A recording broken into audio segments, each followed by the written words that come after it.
Hi, it's Kyle Meredith, and welcome to another edition of Kyle Meredith With, an audio interview series presented by 91.9 WFPK, Independent Louisville, and Consequence of Sound.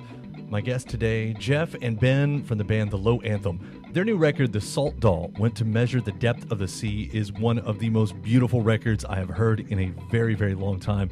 It's a concept album, sort of inspired by a John Cage biography, and the two of them talk about that, as well as the horrific van crash that they were in that almost cost them their lives and eventually led to why this record sounds the way it does. It's Kyle Meredith with The Low Anthem. Hi there. Hey, Kyle. Good to be here. Yeah. It's a beautiful record. It's a gorgeous record. Hypnotizing, I think, is the words that a lot of people use. Trance-like. I want to say thank you guys for making this music, because it's maybe your best release yet. It really is. Thanks for saying so. Yeah, thank you. Yeah. But what I want to hear about this. I know it's sort of part of the story. It's a concept album that was, I read, inspired by a John Cage biography. Is that right? What's the story there?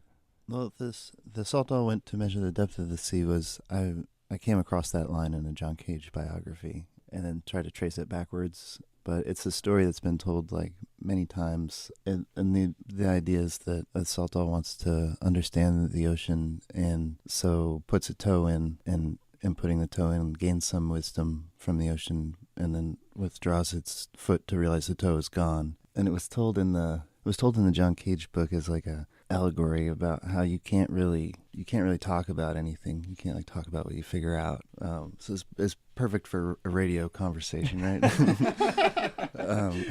It's like to know something, you give yourself into it and become it, and then you don't have the perspective. There's no one to come back and tell what the measurement is. So to work that in song, though, and to make a full record out of that, like, what was the challenge there? It was really fun because the story is so short and so brief, and so without any like specific visual, like what is a salt doll? Who knows? It's not a human. You kind of imagine it just any journey that you like. So it was kind of I don't know. It was very playful writing it. You know, you want to write a song about a bunch of like shrimp going down into like the whale's belly, and they're firing little tiny bow and arrows into the fatty walls. You can write that. That fits the theme. I don't know. You can just. It was all play. It was fun. Well, it's the first single that a lot of us are hearing, "Give My Body Back." It's a nice, almost sort of a play on the words, because as a title, "Give My Body Back," as this salt doll may be screaming out to the ocean. But within the lyrics, it actually has the word "I" right before it, right? I give my body back. The salt doll is becoming we, but it starts as I. But by the end of the record, it's we. And also, listening to this track, you can hear these little blips, these kind of percussive sounds that are pretty interesting. We could talk about them later on. Yeah, I want to get into all that, because I know there's that part of the story of why those percussive sounds are there. The first time I heard it, I didn't know the story behind the record or anything, and I thought, you guys have done these beautiful songs, these beautiful sort of small songs in the past that sound huge. I just played Charlie Darwin a minute ago. It's one of the best songs of the last decade, easily. But that's what I thought. I was like, this whole record, there's so many sounds you guys have played with throughout the years, but this felt really small and personal and untraditional in a way. And then I read about it, why it happened. And I said off of mic, I said, this is sort of a weird question to talk about here, but something bad happened, right? There was a really bad incident that led to this, if you would.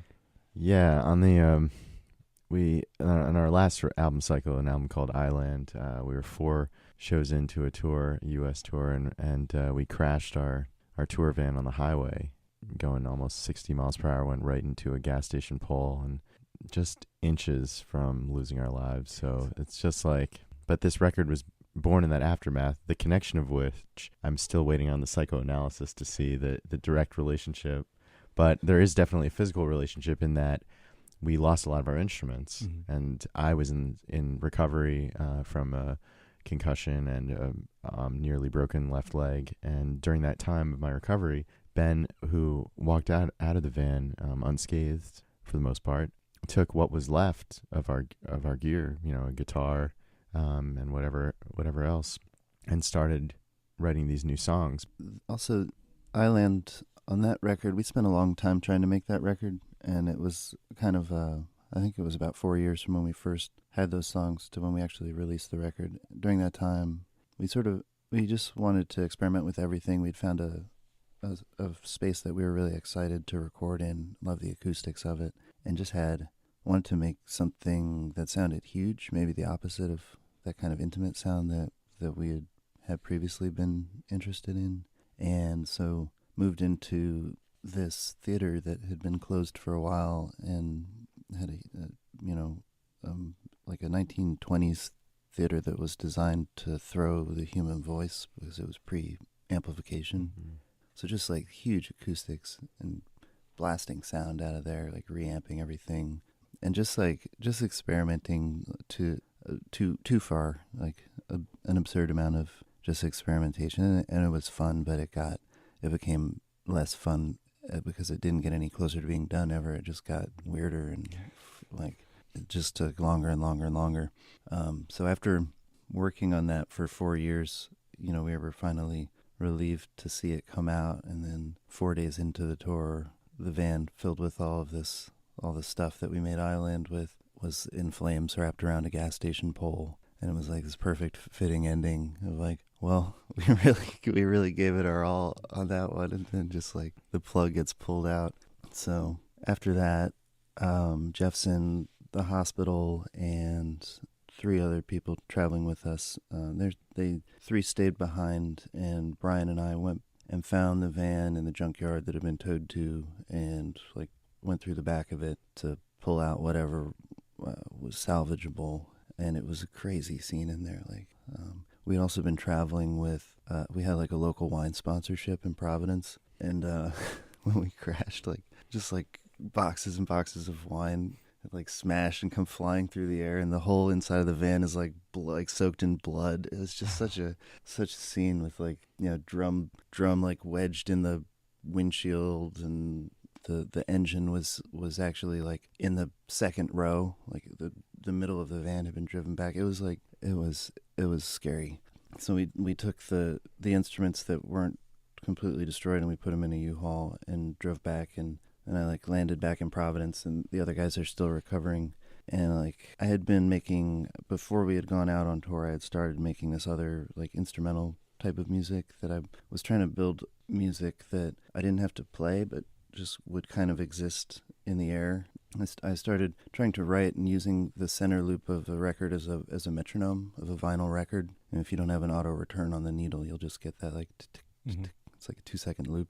And then like realized that I could like damage the center of the record and make that center loop more specific. And so like working with that idea and then taking that sound out and splitting the low frequencies and the high frequencies and processing it through effects pedals and things, I had kind of just like made this continuous soundtrack that I'd been living in for a little while before we'd gone on the road.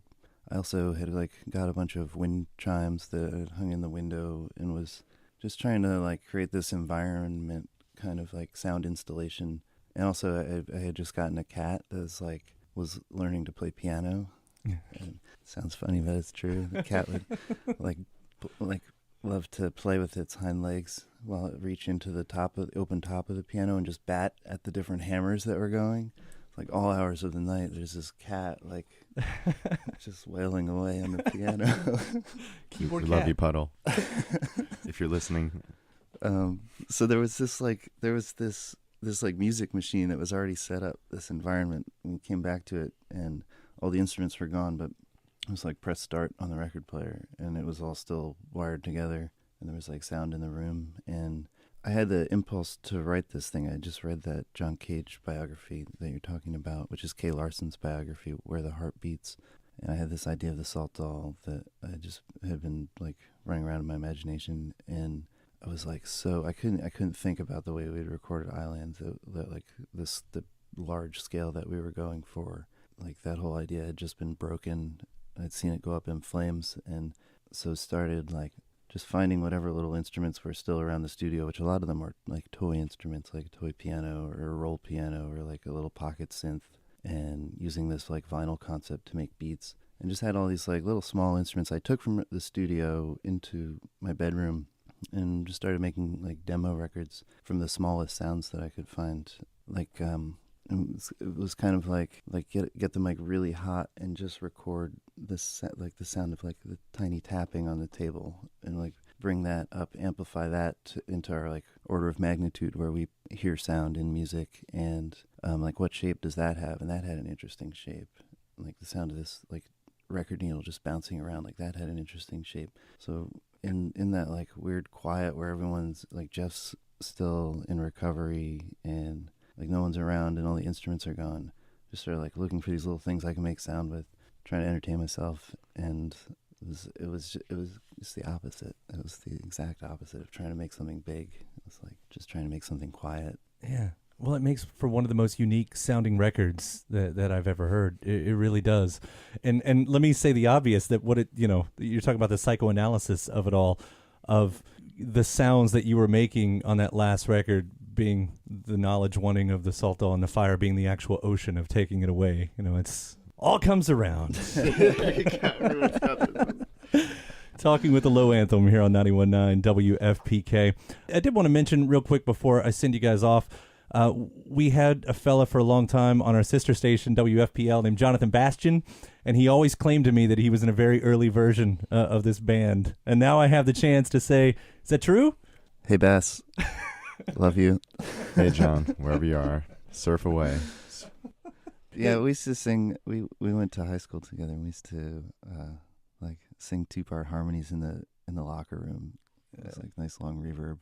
And before he was a DJ, he booked us at his college. We went to different colleges, and so thank you, John. Yeah, awesome. The Low Anthem.